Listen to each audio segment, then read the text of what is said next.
News. आपको बता दें विधानसभा के शीतकालीन सत्र से जुड़ी बड़ी अपडेट। आज कार्यवाही का चौथा और आखिरी दिन है।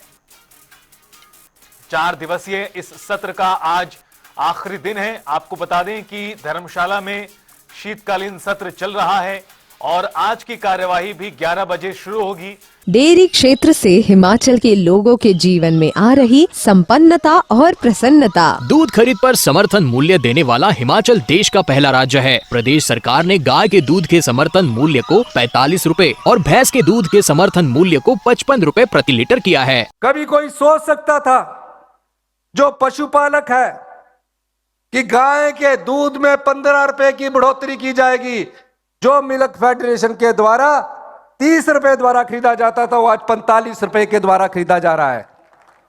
भैंस का दूध 55 रुपए के द्वारा खरीदा जा रहा है। मैं रामपुर गया, रामपुर की महिलाओं से मिलकर मुझे ऐसा लगा कि जैसे सही में इन लोगों ने दूध के व्यवसाय से अपनी आजीविका का साधन बना लिया है। रोडू गया, कहा कि यहाँ 5,000 की क्षमता 20,000 की क्षमता कीजिए। प्रदेश सरकार ने जिला शिमला को 25 करोड़ 67 लाख रुपए के 50,000 लीटर प्रतिदिन क्षमता वाले नए दुग्ध प्रसंस्करण संयंत्र की दी सौगात। दत्तनगर में स्थापित संयंत्र की क्षमता अब बढ़कर हुई 70,000 लीटर प्रतिदिन। संयंत्र में तैयार किए जाएंगे फ्लेवर्ड मिल्क, दही, घी, मक्खन, पनीर, लस्सी और खोए के उत्पाद। क्षेत्र की 271 दुग्ध सहकारी समितियों से जुड़े 20,000 किसान होंगे लाभान्वित। जिला कांगड़ा के डगवार में 225 करोड़ रुपए की लागत से निर्मित हो रहा है अत्याधुनिक मिल्क प्लांट, जिसके लिए दूध संग्रहण के लिए 247 दुग्ध सहकारी समितियों को किया गया गठित। दूध की खरीद में पारदर्शिता सुनिश्चित करने के लिए शुरू की जाएगी डिजिटल प्रणाली। डेयरी क्षेत्र का करके विकास, किसानों की आय को बढ़ाने के मुख्यमंत्री ठाकुर सुखविंदर सिंह सुक्खू के सफल हो रहे प्रयास। सूचना एवं जनसंपर्क विभाग हिमाचल प्रदेश सरकार द्वारा जनहित में जारी। 11 बजे प्रश्नकाल से शुरू होगी सदन की कार्यवाही। जानकारी के अनुसार सदन में आज बेरोजगारी का मुद्दा सुनाई दे सकता है। सदन में बेरोजगारी के मुद्दे पर विपक्ष सरकार को घेर सकता है। इतना ही नहीं, सदन में जाने से पहले दोनों दल बनाएंगे अपनी अपनी रणनीति और विपक्ष का जो विरोध प्रदर्शन लगातार जारी है सदन की कार्यवाही से पहले, वो आज भी जारी रहेगा। नियम 62 के तहत ध्यान आकर्षण प्रस्ताव रखे जाएंगे। नियम 324 के अंतर्गत कई विधायक अपनी बात भी रखेंगे। तो आपको बता दें कि पिछले 3 दिनों की कार्यवाही में कई महत्वपूर्ण चीजें घटित हुई हैं। जहां विधेयक पारित हुए हैं तो मुद्दों को लेकर पक्ष और विपक्ष भी आमने सामने आया है। विपक्ष ने एक बार वॉकआउट भी किया है।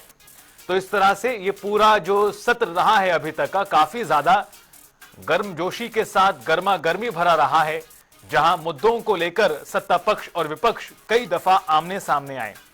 बीते रोज एक महत्वपूर्ण घटना घटित हुई जब आपको बता दें कि सरकार ने लैंड सीलिंग एक्ट में संशोधन किया, बड़ा बदलाव किया और भू जोत अधिनियम सीमा संशोधन विधेयक 2024 को विधानसभा में पारित कर दिया गया।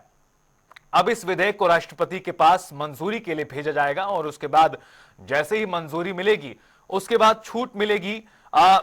जमीन ट्रांसफर कराने के लिए धार्मिक संस्थाएं भी 30 एकड़ तक जमीन ट्रांसफर कर पाएंगी इस विधेयक के जरिए, संशोधन विधेयक के जरिए मंजूरी मिलने के बाद राष्ट्रपति से। हालांकि आज की बात करें तो आज भी कई मुद्दों पर माना जा रहा है कि पक्ष और विपक्ष आमने सामने आ सकते हैं। चूंकि आज कार्यवाही का आखिरी दिन है, यानी विपक्ष भी अपनी पूरी जोर आजमाइश और ताकत के साथ सदन में मौजूद रहेगा, पहुंचेगा और माना जा रहा है कि बेरोजगारी के मुद्दे पर हंगामा हो सकता है, विपक्ष सरकार को घेर सकता है। तो आपको बता दें कि बात लैंड सीलिंग एक्ट में संशोधन की हो रही है, जिस पर विपक्ष ने भी सवाल उठाए हैं। बीजेपी विधायक का कहना है, रणधीर शर्मा का, कि सरकार ने इस मुद्दे पर विपक्ष से किसी तरह की चर्चा नहीं की। इस बिल के जरिए, इस बदलाव के जरिए दुरुपयोग किया जा सकता है। जो जमीन चैरिटी में मिली है उसका चूंकि अब ट्रांसफर वो जमीन की जा सकेगी। तो आपको बता दें कि 3 दिनों की कार्यवाही पूरी हो चुकी है और आज चौथे दिन की कार्यवाही है। इस मुद्दे को लेकर लगातार वार पलटवार भी नजर आए हैं। इसके अलावा सदन की कार्यवाही लगातार जारी रही है और आज बेरोजगारी पर सरकार को विपक्ष घेर सकता है। इतना ही नहीं, रिटायर्ड कर्मचारियों के वित्तीय लाभ का मुद्दा भी सुनाई दे सकता है। हमारे साथ हिमाचल ब्यूरो चीफ विकास शर्मा जी लाइव जुड़ चुके हैं खबर पर और ज्यादा ताजा बातचीत और जानकारी के लिए। विकास शर्मा जी, करीब 3 दिनों की कार्यवाही में गर्मजोशी के साथ गर्मागर्म के साथ बहस हुई, जहां सत्ता पक्ष और विपक्ष लगातार आमने सामने नजर आए। 3 दिनों की कार्यवाही के बाद आज चौथा दिन, जो अंतिम दिन भी है इस सत्र का, इसे लेकर किस तरह की कार्यसूची सामने आई है? कौन से मुद्दे हैं जिसे लेकर आज बहस हो सकती है, जिस पर आज हंगामा हो सकता है? देखिए रितेश जी, बहुत से ऐसे मुद्दे हैं जिनको भुनाने की कोशिश की जाएगी और ये देखा जा रहा है पिछले 3 दिन से लगातार, जब भी बीजेपी या विपक्ष जो है वो जब सदन के भीतर जाने की कोशिश करता है, ठीक उससे पहले कोई विरोध प्रदर्शन किसी न किसी बड़े मुद्दे को लेकर जो है वो लगातार विपक्ष जो है वो करता नजर आया सदन के बाहर। और ऐसे में कई ऐसे मुद्दे हैं जिनको भुनाने की कोशिश आज भी की जाएगी। बेरोजगारी सबसे बड़ा मुद्दा, देखिए ये मुद्दा चुनावों के समय में भी बहुत बड़ा मुद्दा रहा है। ऐसे में क्या इस मुद्दे के ऊपर आगे, क्योंकि पहले ही ये बात पिछले कल ही साफ कर दी गई थी कि जो बेरोजगारी है उसको सदन के बाहर तो उठाया ही जा रहा है विपक्ष की तरफ से, लेकिन सदन के अंदर भी इस मुद्दे को उठाया जाएगा। आज प्रश्नकाल होगा 11 बजे और 11 बजे प्रश्नकाल के साथ ही इसी सवाल के साथ जो है वो आज शुरुआत होगी और गहमा गहमी जरूर सदन के भीतर देखी जा सकती है। और पिछले कल पहला मौका ऐसा था जब प्रश्नकाल के बाद शून्यकाल का भी प्रावधान किया गया और शून्यकाल भी चला। शून्यकाल में भी देखिए कई ऐसे मुद्दे हैं जो लगातार उठाए जा सकते हैं और ये प्रावधान जो है ये इसका प्रस्ताव पहले ही किया जा चुका था, लेकिन पहली बार इसे पीते कल जो है ये सदन के अंदर रखा गया। आज का दिन बेहद ही महत्वपूर्ण, क्योंकि पिछले दिन कई चीजों को लेकर तीखी नोकझोंक जो है सदन के भीतर देखी गई। लैंड सीलिंग एक्ट जो है उसको लेकर लगातार विपक्ष जो है वो हमलावर रहा और तीखी नोकझोंक जो है नेता प्रतिपक्ष और सत्ता पक्ष के विधायकों के बीच में देखने के लिए मिली। लेकिन अब लैंड सीलिंग एक्ट जो है वो उसे पारित कर दिया गया है, पारण कर दिया गया है बीते कल ही। लिहाजा अब आज की जो कार्यसूची है उसके अंदर देखिए बहुत लंबा चौड़ा एक लिस्ट ऑफ बिजनेस जो है वो रखा गया है। बहुत लंबी कार्यसूची है जिसमें कई नियमों के तहत जो है अलग अलग प्रस्ताव रखे जाएंगे, आधे घंटे की चर्चाएं जो है वो भी रखी जाएंगी, क्योंकि पहले कई सवाल जो है वो ऐसे प्रश्नकाल के दौरान पूछे जाते रहे हैं जिसमें मौका ना मिलने के बाद अब स्पीकर की तरफ से ये प्रावधान रखे गए हैं कि आपको आधे घंटे की चर्चा का अलग से समय जो है वो यहां पर दिया जाएगा। तो ऐसे में आज ये भी तय होगा कि प्रश्नकाल के दौरान जो छूटे ऐसे मुद्दे हैं उनको जो है वो आज सदन के भीतर रखा जाएगा। और इसके साथ ही देखिए नियम 62 है, नियम 324 है, नियम 130 है, ध्यानाकर्षण प्रस्ताव है नियम 62 के तहत, उसके तहत जो है वो चर्चा सदन के भीतर देखने के लिए मिल सकती है। इसके अलावा नियम 61 है, इसमें आधे घंटे की चर्चा जैसे मैंने पहले आपको बताया वो है। 344 के तहत जो संसदीय कार्य मंत्री हैं वो भी, क्योंकि बैठकें देखिए एक साल में 35 बैठकें होती हैं और इस समय 35 बैठकें नहीं हो पाई हैं, लिहाजा किस तरह से आगे जो है इस प्रस्ताव को भी रखा जाएगा और सदन की मंजूरी जो है वो इसके ऊपर मिलती है, सहमति इसके ऊपर मिलती है, तो आगे देखना होगा कि इसके ऊपर आगे क्या एक्शन जो है वो रहता है।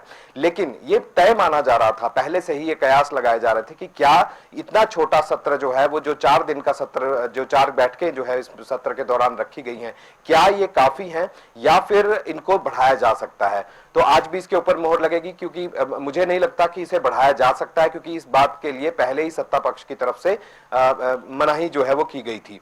और क्या इसके ऊपर आज कोई बात होती है ये देखना होगा। लेकिन कई ऐसे मुद्दे हैं जिनको भुनाने की कोशिश आज विपक्ष करेगा और सदन में जाने से पहले दोनों ही दल जो है अपनी अपनी रणनीति बनाते हैं। विपक्ष के विधायक भी लगातार विरोध प्रदर्शन करते नजर आए, नारेबाजी जो है सरकार के खिलाफ करते नजर आए और इसके साथ साथ कई ऐसे बड़े मुद्दे हैं जिनको भुनाने की कोशिश जो है वो यहां पर की गई। आपने देखा होगा कि जिस तरह से जंगली मुर्गा जो था विवाद वो भी पनपा, वो भी सदन के बाहर जो है वो उठाया गया। बीते कल भी जो नौकरियों में धांधलियां या फिर बेरोजगारी के बड़े मुद्दे हैं उसको लेकर प्रदर्शन किया गया और उससे पहले भी प्रदर्शन जो है वो भाजपा की तरफ से किए गए। लेकिन आज का दिन कई मायनों में अहम, जनता को कई उम्मीदें कि उनसे जुड़े जो मसले हैं, उनसे जुड़े जो समस्याएं हैं, अपने अपने विधानसभा क्षेत्रों की जो समस्याएं हैं वो भी सदन के भीतर विधायक उठा पाए, इसको लेकर जो है हर किसी की नजर बनी हुई है। बीते कल एक और घटनाक्रम जो है वो सामने आया। देखिए क्योंकि चर्चाएं जो है वो चल रही थी और चर्चाओं के बीच में ही कांग्रेस के ही जो विधायक यानी सत्ता पक्ष के ही जो विधायक हैं राकेश कालिया, उनको चर्चा में भाग ना मिलने के कारण कहीं ना कहीं मौका जो जिस तरह से उनको नहीं मिला, उस उसके बाद उनकी नाराजगी थी और बार बार अपनी जगह पर खड़े होकर स्पीकर से वो उम्मीद कर रहे थे कि उनको भी चर्चा में बोलने का जो है वो मौका यहां पर मिलेगा, लेकिन ऐसा नहीं हुआ और उसके बाद उनकी तरफ से विरोध किया गया और वेल ऑफ द हाउस में जाकर जो है वो अकेले सत्ता पक्ष के विधायक अपनी ही सरकार के खिलाफ वो बैठे और जाकर उन्होंने वहां पर विरोध किया कि उन्हें मौका जो है वो दिया जाना चाहिए। तो ये अपने आप में एक नई बात है कि सत्ता पक्ष के ही विधायक जो है वो विरोध प्रदर्शन करते हुए नजर आए। और ऐसे में आज जो, क्योंकि बीते कल ही ये बात कही गई थी कि किस तरह से हिमाचल प्रदेश में जो चीजें हैं वो दुरुस्त नहीं चल रही हैं, तो विपक्ष के अंदर चर्चा का विषय ये जरूर बना रहा। तो उसके बाद कांग्रेस के ही विधायक आए और कांग्रेस के ही जो बाकी जो मंत्री थे या विधायक थे उनकी तरफ से कहा गया कि आप विरोध न कीजिए, आपको मौका जो है वो दिया जाना है। और ऐसे में स्पीकर की जो स्पीकर ने उसके बाद जो है तंज भी जरूर कसा कि विधायक जो है वो अपनी परिधि में रहे और सत्ता पक्ष के विधायकों को खास कर में ये बात जो है वो उनकी तरफ से कही गई। और साफ तौर पर संदेश स्पीकर की तरफ से ये भी था कि सभी विधायक अपनी मर्यादाओं में रहें। कई बार आवेश में आकर और गुस्से में आकर जो है वो अपशब्दों का उपयोग जो है, यानी कि जो संसदीय जो शब्दावली है उससे बाहर जाकर जो है वो कहीं ना कहीं बात करते हैं, तो ये चीजें गलत है और संयम जो है वो बनाए रखना चाहिए और पक्षपात बिल्कुल नहीं होता, संतुलन जो है वो बनाया जाता है। सत्ता पक्ष के विधायकों को भी उतना ही समय दिया जाता है जितना कि विपक्ष के विधायकों को दिया जाता है। तो ऐसे में संतुलन बनाने की कोशिश जो है वो स्पीकर की तरफ से की जाती है। इस तरह की बात स्पीकर ने कल सदन के भीतर कही। आज कई मुद्दे होंगे और कई चर्चाएं हैं। आज का दिन कई मायनों में अहम है। देखना ही होगा कि आज आखिरी दिन कोई बड़े काम जो है वो होंगे, क्योंकि इसके अलावा सदन के अंदर जो है वो कैग की रिपोर्ट भी आज लाई जा सकती है। कैग की रिपोर्ट अगर आती है तो हर किसी की नजर इसी पर रहती है कि लेन देन किस तरह से हुआ, किस तरह से बजट की जो चीजें हैं वो धरातल पर उतरी हैं, क्या खर्च जो है वो सरकार के उसमें हुआ है या फिर जो खर्च नहीं हो पाया है तो कितना, ये पूरी जो चीजें हैं वो कैग की रिपोर्ट में शामिल होती हैं। तो आज देखना ही होगा कि क्या सदन के अंदर पूरी तरह से शांतिपूर्ण ढंग से कार्रवाई चलती है, जो कि नजर तो नहीं आता कि शांतिपूर्ण ढंग से चलेगी, क्योंकि विपक्ष अपनी रणनीति आज भी बनाएगा और सदन में सत्ता पक्ष को घेरने की तैयारी जो है वो आज की जाएगी। बिल्कुल, और इस लिहाज से भी काफी महत्वपूर्ण, चूंकि कार्यवाही का आखिरी दिन है तो विपक्ष भी अपनी पूरी जोर आजमाइश और ताकत लगाएगा सरकार को घेरने के लिए। बहरहाल आपका बहुत बहुत शुक्रिया विकास शर्मा जी इस पूरी बातचीत और जानकारी के लिए।